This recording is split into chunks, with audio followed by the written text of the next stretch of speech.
مروی ہے دخل رسول اللہ صلی اللہ علیہ وسلم ذات یوم المسجد، رسول اللہ صلی اللہ علیہ وسلم ایک دن مسجد میں داخل ہوئے، فإذا هو برجل من الأنصار يقال له ابو امامہ جالس فی، مسجد میں دیکھا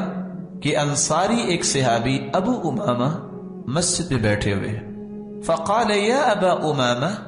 ما لی اراک جالسا فی المسجد فی غیر وقت صلاۃ، اے ابو امامہ نماز کا وقت تو نہیں ہے، تم مسجد میں کیسے بیٹھے ہو؟ قال ہموم لزمتنی ودین، یا رسول اللہ صلی اللہ علیہ وسلم اللہ کے رسول غم بہت ہے، قرض بہت ہے۔ قال افلا اعلمك كلاما اذا قلت اذهب الله تعالى همك وقضى عنك دينك، میں تمہیں ایسی کلام نہ سکھاؤں کہ جن کلمات کو کہنے سے سارے غم اللہ دور فرما دیں گے اور سارا قرض اللہ تعالیٰ تجھ سے ادا کروا دیں گے۔ قل اذا اصبحت واذا امسیت، جب صبح کرو جب شام کرو تو یہ کلمات پڑھ لیا کرو۔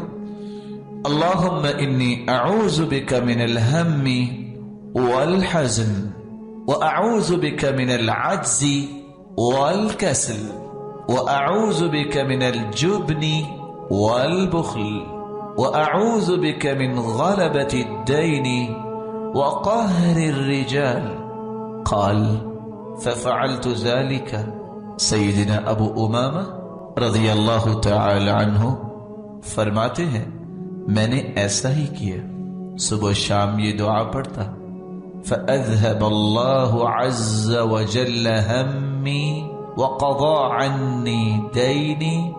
اللہ تعالیٰ نے میرے سارے غم بھی دور کر دیے اور میرے قرض بھی ادا کر دیے۔